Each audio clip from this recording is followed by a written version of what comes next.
दोस्तों स्वागत है एक बार फिर से आपका मेरे YouTube चैनल स्कूल मैथमेटिक्स में। दोस्तों मैं उम्मीद करता हूं कि आपने मेरा पिछला वीडियो अच्छे से देख लिया होगा। और दोस्तों एक रिक्वेस्ट और है कि आज का जो टॉपिक है वो आपको दिख रहा होगा स्क्रीन पे, डिफरेंशिएबिलिटी। तो इसके लिए 11th क्लास में जो भी आपने फार्मूला या छोटे छोटे फंक्शंस को डिफ्रेंशिएट करना सीखा है, एक बार उसको आप रिवाइज कर लीजिए। साथ ही साथ एक बार फिर से जो लिमिट का चैप्टर है क्लास 11th में, उसको अच्छे से पढ़ लीजिए, तो वो आपको खूब अच्छे से यहाँ पे आगे समझ में आएगा। तो चलिए शुरू करते हैं हम डिफ्रेंशिएबिलिटी। आज का हमारा टॉपिक है, आपको दिख रहा है सामने, डिफ्रेंशिएबिलिटी।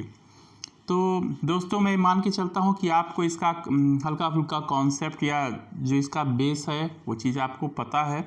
हम आगे थोड़ा सा शुरू करते हैं इसमें।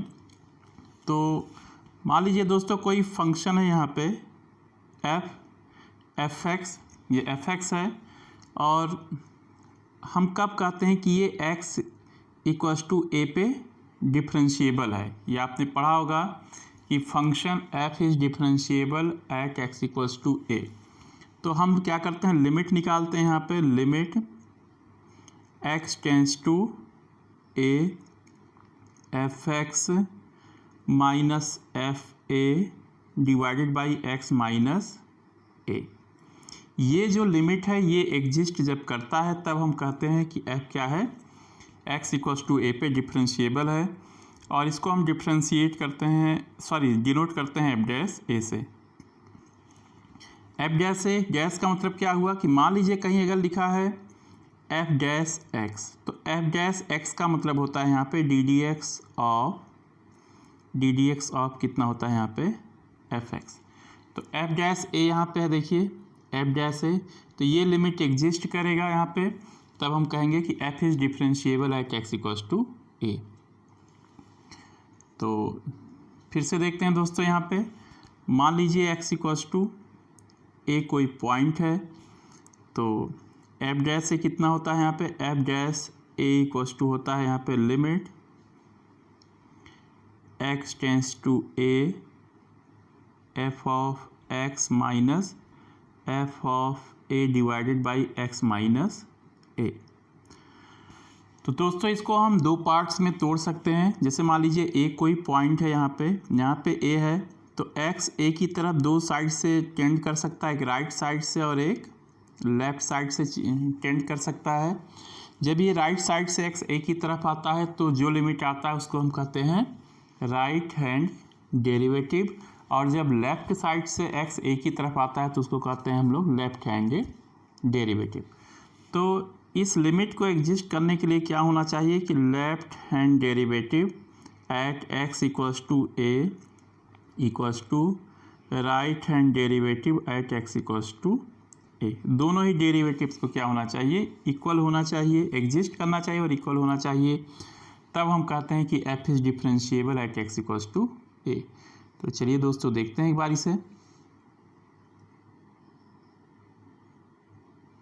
आप ध्यान से देखना दोस्तों, इसमें f इज डिफरेंशिएबल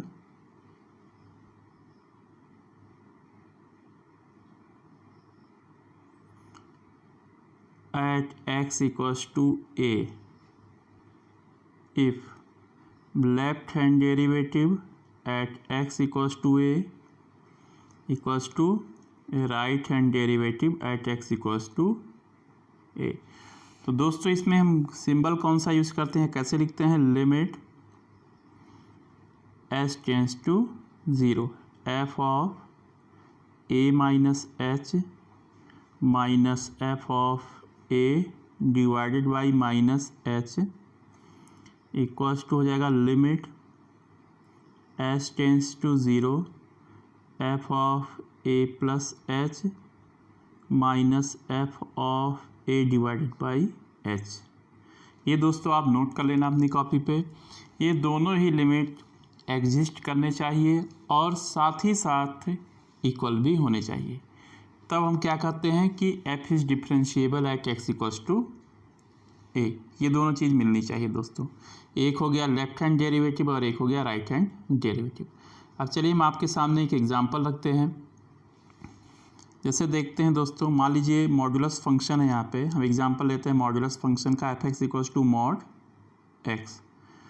तो पता है दोस्तों क्या होता है, ये x होगा when x is greater than और इक्वल्स टू 0, माइनस x होगा when x is less than 0।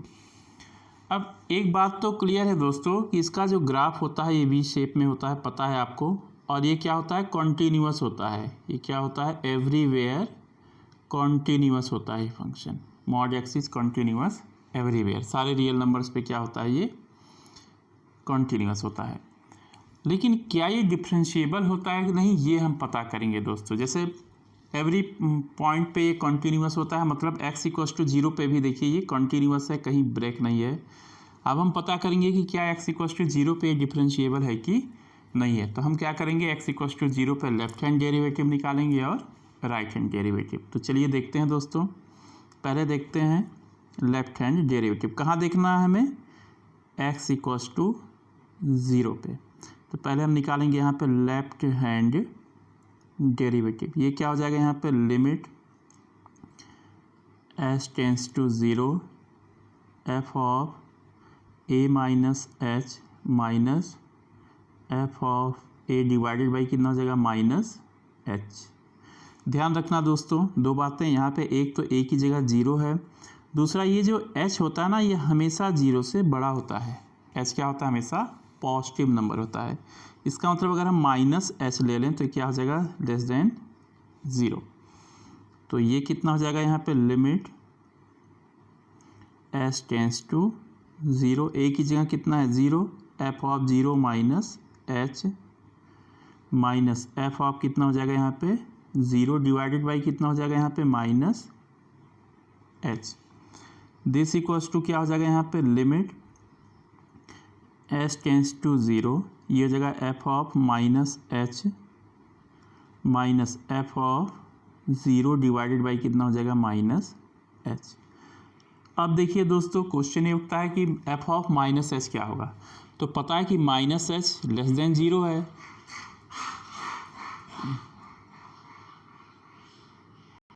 तो एच क्या है यहाँ पे, एच क्या होता है minus H. Actually minus H क्या है, लेस देन 0 है।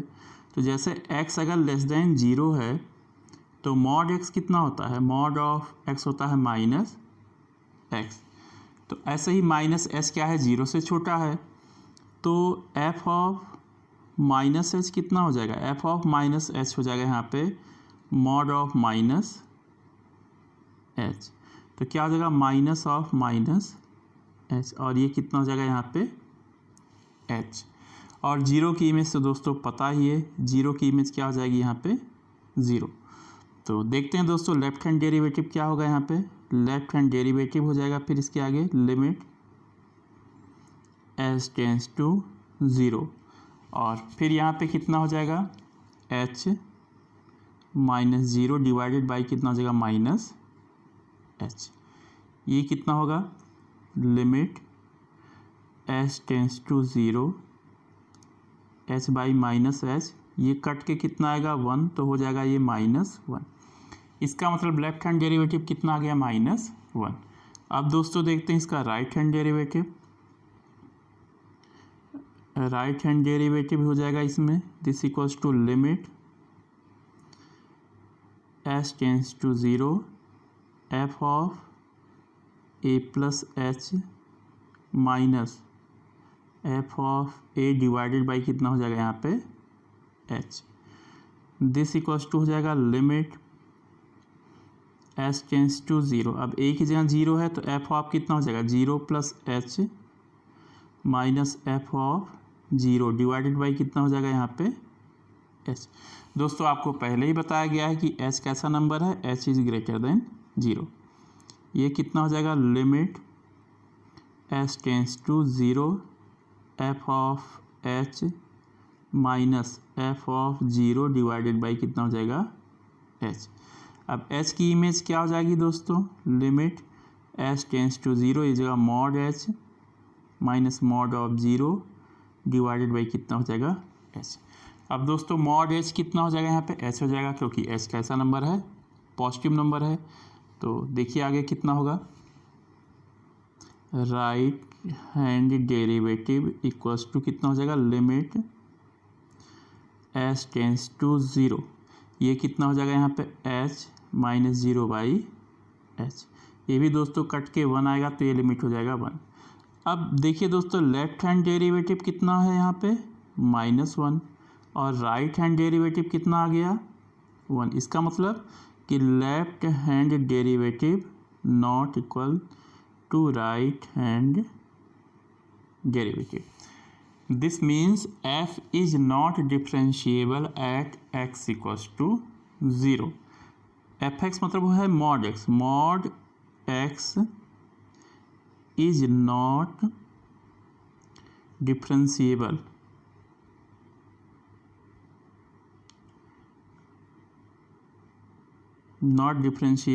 at x equals to 0। ये x equals to 0 पे डिफरेंशिएबल नहीं है, बट इट इज़, आपको पता है इट इज़ कॉन्टिन्यूअस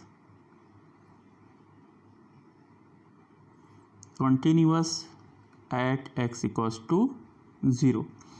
तो ये फंक्शन मॉड x जो है ये एक एग्जांपल है, ये आपको बता रहा है कि कोई फंक्शन कॉन्टिन्यूअस है तो ज़रूरी नहीं कि वो डिफरेंशिएबल भी हो। मतलब अगर कोई फंक्शन कॉन्टिन्यूअस है तो ऐसा कोई ज़रूरी नहीं है कि ये डिफरेंशिएबल भी है। तो दोस्तों ये चीज़ आपने देखा यहाँ पे लेफ्ट हैंड डेरिवेटिव और राइट हैंड डेरिवेटिव। अब देखते हैं दोस्तों यहाँ पे एक एग्जांपल और देखते हैं आपके सामने। जैसे मान लीजिए दोस्तों यहाँ पे है f x equals to greatest integer function का एग्जांपल हम लेते हैं। दोस्तों आपको अच्छे से पता है कि जो ग्रेटेस्ट इंटीजर फंक्शन होता है ये इंटीजर्स पे क्या होता है, डिसकंटिन्यूअस होता है। आपको अच्छे से पता है, आपको याद होगा जब ग्राफ आपने खींचा होगा तो स्टेप स्टेप करके आपको मिला इसमें। तो जो इंटीजर्स होते हैं यहाँ पे क्या होता है, डिसकंटिन्यूअस। तो चलिए अब हम देखते हैं इसमें कि क्या ये इंटीजर्स पे डिफरेंशिएबल भी है कि नहीं है। तो आप कोई एक इंटीजर सोच लो, जैसे मान लो हमने ले लिया यहाँ पे x इक्वल्स टू, चलो हम 2 ले लेते हैं। यहाँ पे 2 पे डिसकंटिन्यूअस होता है तो क्या ये डिफरेंशिएबल भी है कि नहीं है। तो सबसे पहले देखते हैं हम लोग लेफ्ट हैंड डेरिवेटिव निकालेंगे। लेफ्ट हैंड डेरिवेटिव ये हो जाएगा यहाँ पे limit h tends to 0 f of A minus H minus F of A divided by कितना हो जाएगा यहाँ पे माइनस एच। ये कितना होगा, दिस इक्वल्स टू हो जाएगा यहाँ पे लिमिट एच टेंस टू 0। अब F of A minus H का मतलब हो गया F of 2 minus H minus F of A की जगह कितना है 2 डिवाइडेड बाई कितना हो जाएगा माइनस एच। अब दोस्तों 2 माइनस एच का मतलब 2 से थोड़ा सा छोटा, तो 2 से थोड़ा भी कम होगा तो इमेज कितना आ जाएगा 1, इमेज इसका हो जाएगा 1। तो ये क्या हो जाएगा लिमिट एच टेंस टू 0, ये हो जाएगा 2 माइनस एच की इमेज हो जाएगी 1, 2 की इमेज 2 हो जाएगी डिवाइडेड बाई हो जाएगा माइनस एच। तो दोस्तों ये कितना आएगा -1 बाई माइनस एच। ये हो जाएगा limit h tends to 0 -1 by minus h. ये है limit h tends to 0 1 by h. ये क्या है नॉट डिफाइंड। इसका मतलब क्या हुआ कि इसका लिमिट ही नहीं एग्जिस्ट कर रहा है। जब लिमिट नहीं एग्जिस्ट कर रहा है तो डिफरेंशिएबल होने की बात ही नहीं है दोस्तों। तो हम ये मान सकते हैं यहाँ पे कि ये फंक्शन क्या है, कॉन्टीन्यूअस भी नहीं है और डिफरेंशिएबल भी नहीं है। वैसे एक बार हम आपके सामने राइट हैंड डेरिवेटिव भी इसको निकाल दे रहे हैं। राइट हैंड डेरिवेटिव क्या हो जाएगा यहाँ पे लिमिट, ये हो जाएगा एच टेंस टू 0 हो जाएगा यहाँ पे, इमेज हो जाएगा एफ ऑफ कितना हो जाएगा 2 plus h minus F of 2 divided by कितना हो जाएगा यहाँ पे एच। ये हो जाएगा यहाँ पे limit h tends to 0 greatest integer function यहाँ पे f of 2 plus h minus यहाँ लिखेंगे 2, ये हो जाएगा डिवाइडेड बाई एच। अब देखिए यहाँ पे 2 प्लस एच है, 2 से थोड़ा सा ज़्यादा है, ज़्यादा नहीं 2 से थोड़ा सा ज़्यादा होगा तो इमेज क्या आ जाएगा 2 ही आएगा। तो क्या हो जाएगा, दिस इक्वल्स टू लिमिट, ये हो जाएगा s टेंस टू 0, यहाँ हो जाएगा 2 माइनस 2/h, ये पूरा आ जाएगा दोस्तों 0। तो इसका लेफ्ट हैंड डेरिवेटिव तो एग्जिस्ट ही नहीं कर रहा और राइट हैंड डेरिवेटिव कितना आ गया यहाँ पे 0। इसका मतलब f is not differentiable at x equals to 2। तो आप लिख सकते हो ये greatest integer function is not differentiable at x equals to 2। अब दोस्तों 2 एक इंटीजर है, ये किसी भी इंटीजर पे डिफरेंशिएबल नहीं है and hence it is not differentiable at any integer. ये किसी भी इंटीजर पे क्या है, ये डिफरेंशिएबल नहीं है। और आपको पता है ये कॉन्टीन्यूअस भी नहीं है और डिफरेंशिएबल भी नहीं है। मॉड एक्स वाले एग्जाम्पल से क्या पता चला था दोस्तों, वो कॉन्टीन्यूअस तो है लेकिन डिफरेंशिएबल नहीं है। और यहाँ इस एग्जाम्पल से पता चला कि ये डिफरेंशिएबल भी नहीं है और कॉन्टीन्यूअस भी नहीं है।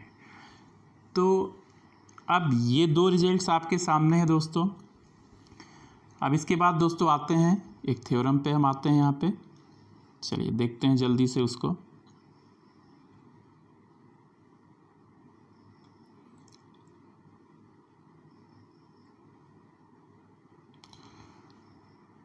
पहले तो दोस्तों एक रूल याद रखना, a function is said to be differentiable in an interval a b. जैसे कोई इंटरवल यहाँ पे दिया है ए बी, तो ए बी पे डिफरेंशिएबल कब होगा, जब ये ए और बी के बीच के सारे पॉइंट्स पे क्या होंगे, डिफरेंशिएबल नहीं है, डिफरेंशिएबल है। पहला तो ए और बी पे सारे पॉइंट्स पे डिफरेंशिएबल ही है। साथ ही साथ पे ए पे क्या होना चाहिए, इसका ए पे भी डिफरेंशिएबल होना चाहिए और बी पे भी डिफरेंशिएबल होना चाहिए। मतलब जैसे मान लीजिए यहाँ पे ए है और यहाँ पे बी है, तो इसका लिमिट ए से बी तक है। इसका मतलब एक्स कहाँ टेंड करेगा, राइट साइड से ए पे जाएगा और बी पे किस साइड से जाएगा, लेफ्ट साइड से। तो ए पे केवल दोस्तों केवल इसका क्या एग्जिस्ट होना चाहिए, राइट हैंड डेरिवेटिव, और बी पे क्या एग्जिस्ट होना चाहिए, इसका लेफ्ट हैंड डेरिवेटिव। तो क्या होता है, left hand derivative and right hand derivative of the function at a and b respectively. मतलब यही चीज़ यहाँ भी एग्जिस्ट होना चाहिए। ये दोस्तों आप याद रखना, जब क्लोज इंटरवल है तो इसका मतलब ए भी है बी भी है, ए से लेकर बी तक के पॉइंट्स हैं। तो एक्स ए की तरफ जाएगा तो हमेशा राइट से जाएगा और बी की तरफ जाएगा तो हमेशा लेफ्ट से जाएगा। तो ए के लिए क्या है, ए के लिए राइट हैंड डेरिवेटिव एग्जिस्ट करना चाहिए, लेफ्ट की ज़रूरत नहीं है। और बी के लिए क्या है कि लेफ्ट हैंड डेरिवेटिव एग्जिस्ट करना चाहिए, राइट हैंड डेरिवेटिव ज़रूरी नहीं है। और साथ ही साथ ए और बी के बीच में जितने भी पॉइंट्स हैं, जैसे हम ओपन इंटरवल ले लेंगे, मतलब ना तो ए है ना तो बी है, और ए और बी के बीच में जितने पॉइंट्स हैं सारे पॉइंट्स पे क्या होना चाहिए, डिफरेंशिएबल होना चाहिए। तो दोस्तों हम आ गए एक इम्पॉर्टेंट पॉइंट पे, आप ये भी जान लीजिए। अब मान लीजिए ए बी, जैसे ओपन इंटरवल ए बी है, तो इस पर कब डिफरेंशियल होगा, differentiable if it is differentiable at every point of a b. क्योंकि यहाँ ना तो ए है ना तो बी है, लेकिन ए और बी के बीच के जितने भी पॉइंट्स हैं सब पे क्या होना चाहिए, ये डिफरेंशिएबल। जैसे हमने कॉन्टिन्यूटी के लिए कंडीशन बताया था, वही कंडीशन यहाँ डिफरेंशिएबिलिटी के लिए भी है। अब चलिए दोस्तों एक थ्योरम है, बहुत ही इंपॉर्टेंट थ्योरम है। If a function f is differentiable at a point c. मतलब डिफरेंशिएबल का मतलब मान लीजिए कोई फंक्शन है एफ, इसका derivative f dash c exist करता है, तो then it is also continuous at that point. मतलब ये एक्स इक्वल्स टू सी पे कॉन्टीन्यूअस भी होगा। अगर ये डिफरेंशिएबल है एक्स इक्वल्स टू सी पर, तो एक्स इक्वल्स टू सी पर ये क्या हो जाएगा, कॉन्टीन्यूअस भी होगा। तो पहले हम इसको दोस्तों प्रूव करेंगे। तो चलिए देखते हैं हम कैसे प्रूव करना है हमें। देखिए दोस्तों इसमें ये डिफरेंशिएबल दिया है, इसके बाद हमको क्या करना है, इसको कंटिन्यूअस इसको हमें दिखाना है। तो चलिए देखते हैं दोस्तों कैसे होगा ये। तो दोस्तों ये डिफरेंशिएबल है, इसका मतलब बता रहे हैं क्या होगा, आप देखना ध्यान से। देखिए लेट एफ बी डिफरेंशिएबल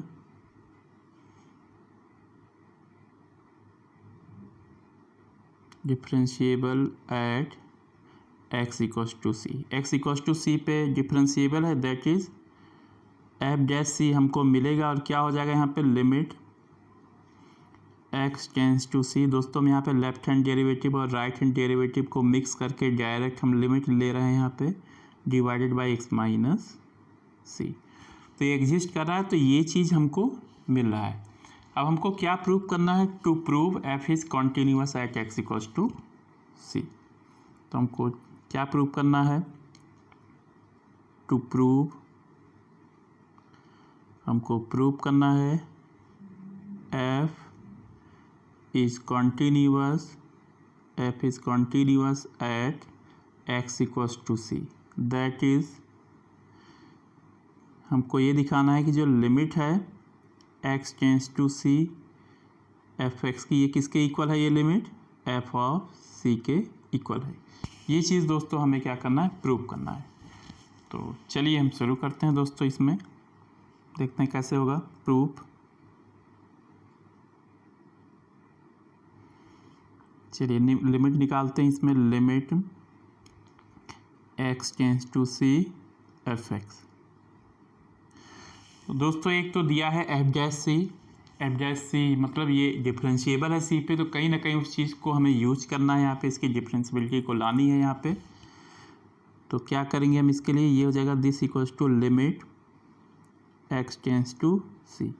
इसमें क्या करेंगे, सी को एफ सी को माइनस करेंगे और एफ सी को प्लस करेंगे हम यहाँ पे, एफ ऑफ सी, इसको हम प्लस करेंगे। अब ये हो जाएगा this equals to limit x tends to c f x minus F of c by कितना होता है, x माइनस सी। हमने क्या किया, x माइनस सी से डिनोमिनेटर में f x minus f c में के डिनोमिनेटर में डिवाइड किया और x माइनस सी से इंटू किया प्लस एफ सी। अब हमने ऐसा क्यों किया दोस्तों, हमको पता है कि ये डिफरेंशिएबल है, तो इसको इस फॉर्म में लाना है, डिफरेंशिएबल के फॉर्म में लाना है। अब दोस्तों ये पूरा क्या हो जाएगा, ये हो जाएगा एफ डैश सी हो जाएगा, एफ डैश सी। तो देखिए क्या हो जाएगा यहाँ पे, इसके आगे होगा limit x tends to C, ये हो जाएगा F dash C into X minus C plus कितना हो जाएगा यहाँ पे, एफ सी। अब हम क्या करेंगे, इसकी लिमिट निकालेंगे अलग अलग।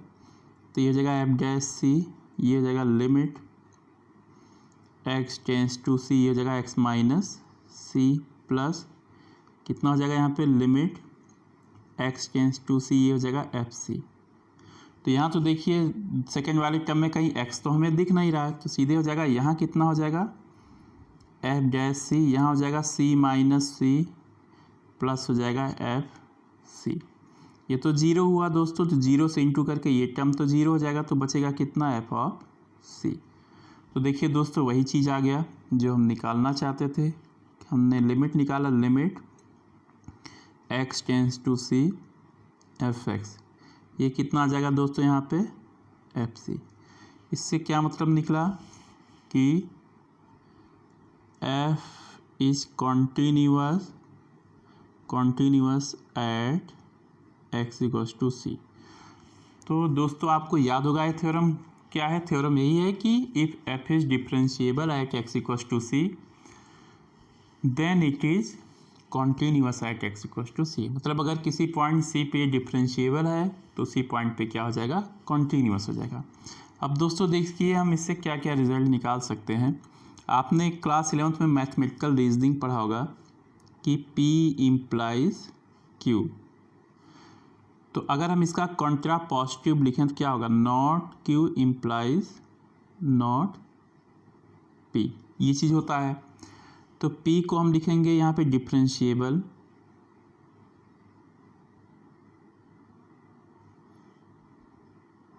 डिफरेंशिएबल और क्यू को लिखते हैं यहाँ पे कॉन्टिन्यूअस। इसका मतलब क्या हुआ कि अगर कोई फंक्शन डिफरेंशिएबल है तो कॉन्टिन्यूअस होगा और नॉट कॉन्टिन्यूअस है तो नॉट डिफरेंशिएबल है। इसका मतलब अगर कॉन्टिन्यूअस नहीं है, not continuous implies not differentiable, ये आप याद रखना। जैसे क्या होता है यहाँ पे ग्रेटेस्ट इंटीजर फंक्शन क्या है, कॉन्टिन्यूअस भी नहीं है और डिफरेंशिएबल भी नहीं है, ना तो एक कॉन्टिन्यूअस है ना तो डिफरेंशिएबल है। कहाँ पे, इंटीजर्स पे। तो दोस्तों ये था रिजल्ट। तो ये चीज़ हमेशा याद रखना कि जो चीज़ डिफरेंशिएबल है वो कॉन्टिन्यूअस भी होगा और जो चीज़ कॉन्टिन्यूअस नहीं है वो चीज़ डिफरेंशिएबल भी नहीं होगा। मॉड एक्स के केस में क्या है कि वो कॉन्टिन्यूअस है बट ये डिफरेंशिएबल नहीं है। तो अगर कोई फंक्शन कॉन्टिन्यूअस है तो डिफरेंशिएबल हो भी सकता है, नहीं भी हो सकता है, लेकिन अगर कोई फंक्शन डिफरेंशिएबल है तो कॉन्टिन्यूअस होगा। तो ये चीज़ रिजल्ट आप अच्छे से याद रखना दोस्तों। अब दोस्तों आता है हमारा next heading, derivatives of composite functions. हम कंपोजिट फंक्शंस का डेरिवेटिव्स निकालेंगे यहाँ पे। जैसे अभी तक हमने सिंपल निकाला था सिंपल फंक्शन का, जैसे मान लीजिए एक्स स्क्वायर को डिफ्रेंशिएट करना है तो कितना आएगा यहाँ पे 2x। लेकिन अगर कोई फंक्शन दो फंक्शंस के कंपोजिशन के फॉर्म में दिया जाए तो हम क्या करेंगे, तो आप देखना यहाँ पे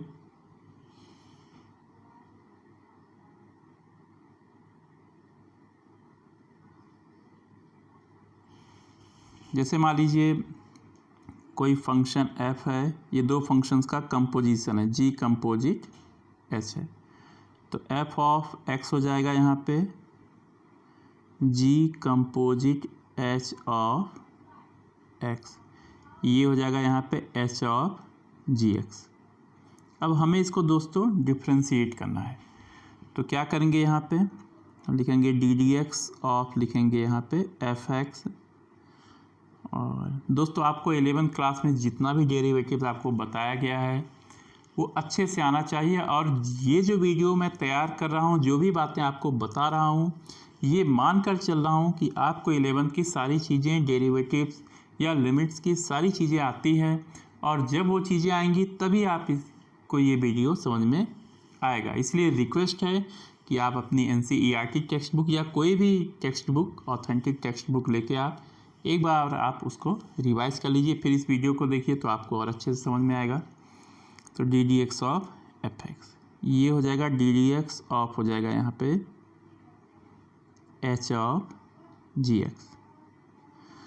अब दोस्तों चलो जी एक्स को हम यू ले लेते हैं, G of X equals to U, तो क्या हो जाएगा यहाँ पे D D x of H of U. अब देखिए दोस्तों यहाँ पे हम x के रिस्पेक्ट में कर रहे हैं डिफ्रेंशिएट, और ऊपर क्या है u है, नया वेरिएबल। तो इसके लिए हम क्या करेंगे दोस्तों कि यहाँ पे हम u के रिस्पेक्ट में करेंगे D D of u h of u into. अब हम क्या करेंगे, हमने डी यू ले आया है तो अब हम u को किसके रिस्पेक्ट में करेंगे, x के रिस्पेक्ट में करेंगे u को, क्योंकि u किसका फंक्शन हो गया, gx का फंक्शन हो गया। तो क्या हो जाएगा यहाँ पे दोस्तों, यहाँ पे हो जाएगा एच डैश यू हो जाएगा into d D x of कितना हो जाएगा यहाँ पे जी एक्स हो जाएगा। तो दोस्तों इस तरह से करेंगे हम। अब मान लीजिए यहाँ पे इस तरह से डी डी एक्स ऑफ, मान लीजिए वाई लिखा है तो इसको हम लिख सकते हैं d d t of y into d D x of t, इस तरह से लिख सकते हैं, क्योंकि डी टी और डी टी कट के क्या हो जाएगा, d D x of Y ही बचेगा। अब मान लीजिए हम और कोई यहाँ पे इंट्रोड्यूस करना चाहते हैं इसमें वेरिएबल, तो लिख सकते हैं हम लोग d d t of y into d d, मान लीजिए हमने टी को किसी के रिस्पेक्ट में किया, एस के रिस्पेक्ट में, तो ऊपर ला सकते हैं डी एस बाई कितना ला सकते हैं नीचे डी एक्स, क्योंकि यहाँ डी एक्स कटेगा, डी टी कटेगा, तो फिर D D x of Y ही आ जाएगा। इस तरह से हो जाएगा दोस्तों यहाँ पे। तो दोस्तों ज़्यादा नहीं, हम आपके सामने कुछ एग्जांपल्स करते हैं, उस एग्जांपल से आपको और अच्छे से समझ में आ जाएगा। तो चलिए दोस्तों, मान लीजिए y की वैल्यू है यहाँ पे x + 3⁻10 है। तो दोस्तों ये क्वेश्चन अगर आपको 11th क्लास में करना होता है तो आप बाइनोमियल थ्योरम से एक्सपेंड करते, लेकिन अब हम यहाँ पे किस जो मेथड मैंने बताया है उसी मेथड से करेंगे। दोस्तों उस मेथड का एक नाम है, उसको कहते हैं चेन रूल। चेन रूल आप याद रखना, जो अभी अभी आपने सीखा उसे कहते हैं चेन रूल। तो इसको हम डिफ्रेंशिएट कर रहे हैं, चलिए। तो ddx of y equals to हो जाएगा यहाँ पे ddx ऑफ x + 3⁻10। तो चलिए x + 3 को हम मान लेते हैं कुछ। चलिए x + 3 को आप मान ले लीजिए, जैसे मान लीजिए हमने t मान लिया, तो क्या हो जाएगा ये ddx ऑफ t⁻ कितना हो जाएगा 10। अब दोस्तों देखिए ऊपर का जो वेरिएबल है वो t है, नीचे क्या है x, तो हम ऐसे डिफ्रेंशिएट कर नहीं सकते। तो हम क्या करेंगे, इसको t के रिस्पेक्ट में करेंगे, dt ऑफ t⁻10 इंटू क्या लिखेंगे यहाँ पे ddx ऑफ t। अब t की वैल्यू आप रख लीजिए, t की वैल्यू कितनी है x + 3। पहले तो यहाँ कितना हो जाएगा t⁻10 का कितना हो जाएगा 10⁻9 इंटू ddx ऑफ कितना हो जाएगा यहाँ पे t। तो t की वैल्यू आप रखेंगे यहाँ पे x + 3। तो देखिए कितना हो जाएगा यहाँ पे दोस्तों 10x + 3 कितना हो जाएगा 9 इंटू ddx ऑफ कितना हो जाएगा दोस्तों x + 3। तो ये हो जाएगा 10 इंटू x + 3⁻9। अब दोस्तों ब्रैकेट में x का डेरिवेटिव 1 और 3 का डेरिवेटिव 0, तो कितना हो जाएगा 10 इंटू x + 3⁻9, ये चीज़ आ जाएगा। तो चलिए दोस्तों NCERT के कुछ एग्जांपल्स को हम करते हैं फिर यहाँ पे। जैसे दोस्तों आपके सामने यहाँ पे क्वेश्चन है, यहाँ पे ये देखिए यहाँ पे लिखा है fx इक्वल्स टू 2x + 1 का होल क्यूब। इसे हमें डिफ्रेंशिएट करना है। तो क्या करेंगे हम ddx of fx equals to ddx of कितना हो जाएगा यहाँ पे 2x + 1 का होल क्यूब। चलिए 2x + 1 को हम क्या मान लें यहाँ पे, चलिए t ही मान लेते हैं। तो कितना हो जाएगा ये ddx ऑफ कितना हो जाएगा t का क्यूब। अब ये हो जाएगा यहाँ पे dt of t cube into कितना हो जाएगा ddx ऑफ कितना हो जाएगा यहाँ पे t। अब t क्यूब तो क्या हो जाएगा यहाँ पे 3t² इंटू कितना हो जाएगा ddx ऑफ कितना हो जाएगा यहाँ पे t। तो t की वैल्यू कितनी है 2x + 1, तो कितना हो जाएगा यहाँ पे 2x + 1 का whole square into ddx of कितना हो जाएगा 2x + 1। अब इसको आप डिफ्रेंशिएट कीजिए तो 3 इंटू कितना हो जाएगा 2x + 1 का whole square into 2 into ddx of x plus ddx of कितना हो जाएगा यहाँ पे 1 का डेरिवेटिव 0, x का डेरिवेटिव 1 हो जाएगा। तो कितना बचेगा 2 3 × 6, 2x + 1 का कितना हो जाएगा यहाँ पे होल स्क्वायर। तो ये दोस्तों होगा, इसको देख लीजिए आप ध्यान से दोस्तों।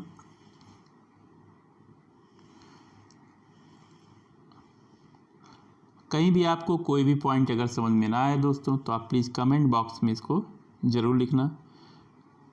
तो चलिए सब चीज़ें मैंने आपको बता दिया है। अब जैसे दोस्तों आता है sin x² का डेरिवेटिव। यहाँ देखिए fx इक्वल्स टू कितना है, f of x equals to है यहाँ पे sin ऑफ x का स्क्वायर, sin x²। तो इसको हम डिफ्रेंशिएट करेंगे यहाँ पे। तो क्या करेंगे दोस्तों, यहाँ पे sin x² है,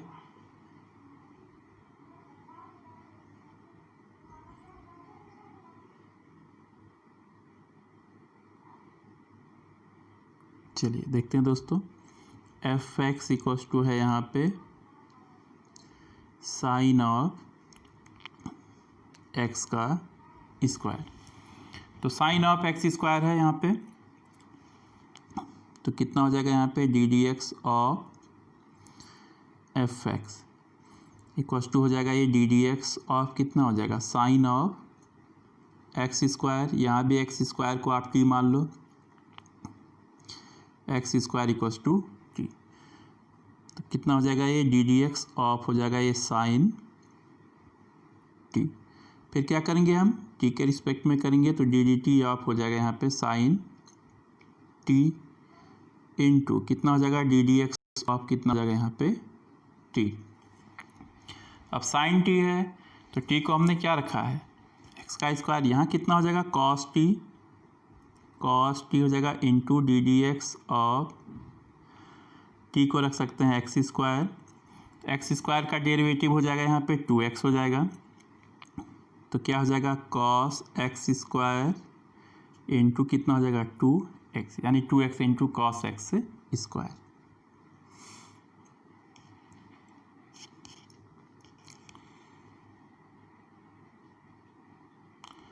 देखते हैं दोस्तों अब नेक्स्ट एग्जाम्पल नंबर 22। आपको डिफ्रेंशिएट करना है tan 2x + 3। तो दोस्तों आप इसको इजीली कर सकते हैं। चलिए हम इसको y मान लेते हैं, y इक्वल्स टू क्या है यहाँ पे tan 2x + 3। तो 2x + 3 को हम क्या मान लेंगे, फिर आप t मान लो, 2x + 3 इक्वल्स टू इसको मान लीजिए t। तो डिफ्रेंशिएट करेंगे यहाँ पे D D x of y equals to d D x of क्या लिख देंगे यहाँ पे tan t। इसको हम क्या लिखेंगे फिर t के रिस्पेक्ट में करेंगे डी डी टी ऑफ क्या लिख देंगे tan t into d D x of t। अब tan t का डेरिवेटिव कितना होता है सेक स्क्वायर t इंटू कितना हो जाएगा d D x of t की जगह रखेंगे 2x + 3। तो 3 का डेरिवेटिव 0 आएगा, 2x का डेरिवेटिव 2 आएगा क्योंकि x का डेरिवेटिव 1। तो कितना हो जाएगा 2 इंटू सेक स्क्वायर t। अब ये क्या हो जाएगा 2 सेक स्क्वायर t की वैल्यू रख दो 2x + 3। तो कितना आ गया आंसर दोस्तों 2 सेक स्क्वायर ब्रैकेट में 2x + 3। ये आ गया इसका डेरिवेटिव। अगेन नेक्स्ट क्वेश्चन है दोस्तों sine of cos x square. इसको हम एक्स के रिस्पेक्ट में करना है। तो ये है एग्जांपल नंबर 23। तो चलिए दोस्तों देखते हैं हम y इक्वल्स टू मान लेते हैं हम लोग साइन ऑफ कॉस एक्स का स्क्वायर। अब दोस्तों हम क्या करेंगे इस पूरे कॉस एक्स स्क्वायर को t मान लेंगे। यहाँ पे कॉस एक्स स्क्वायर है, इसको हम मान लेंगे t। तो क्या हो जाएगा यहाँ पे D D x of y हो जाएगा, यहाँ पे ये हो जाएगा d D x of sine ये कितना हो जाएगा t। ये हो जाएगा यहाँ पे डी टी ऑफ कितना हो जाएगा sine t into d x of t। ये हो जाएगा कॉस t इंटू ये हो जाएगा d D x of t की जगह हम क्या रख सकते हैं यहाँ पे दोस्तों कॉस एक्स का स्क्वायर। अब दोस्तों ये हो जाएगा cos x square into cos of cos x square होगा दोस्तों। कॉस ऑफ कितना हो जाएगा यहाँ पे t की जगह कितना है cos of cos x square into करेंगे किससे D D x of cos x square से। अब दोस्तों हम एक्स स्क्वायर को कुछ और मान लें, जैसे u मान लें इसको। तो कितना आया हमारा cos of cos x square into d D x of मान लेंगे कॉस, यहाँ पे चलिए हम u मान लेते हैं। u इक्वल्स टू कितना लिया हमने u equals to x square. तो ये कितना हो जाएगा कॉस ऑफ कॉस एक्स का square into d u of कितना हो जाएगा कॉस यू इंटू कितना हो जाएगा यहाँ पे डी एक्स ऑफ यू। अब कॉस यू का क्या हो जाएगा माइनस साइन यू, तो कितना हो जाएगा माइनस ये हो जाएगा cos of cos x square और हो जाएगा साइन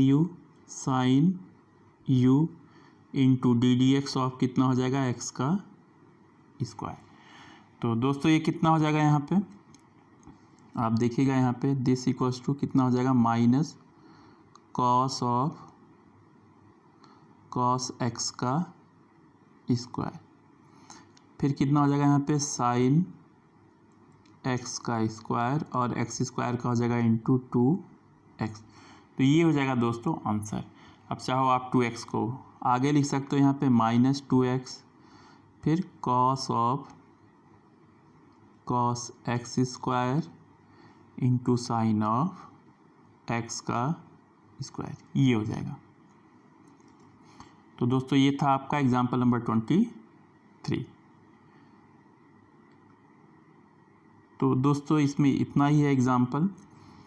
तो आपसे रिक्वेस्ट है दोस्तों कि एक्सरसाइज 5.2 को आप अच्छे से ट्राई करो और जो नेक्स्ट वीडियो होगा उसमें मैं एक्सरसाइज 5.2 के क्वेश्चंस को सॉल्व करूंगा और साथ ही साथ जो आगे के टॉपिक्स हैं थोड़ा इम्प्लिसिट फंक्शन और एक्सप्लिसिट फंक्शन के बारे में आपको बताऊंगा।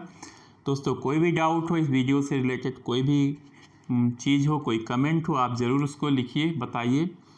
वो आपका कोई भी डाउट होगा उसको दूर किया जाएगा। थैंक्स।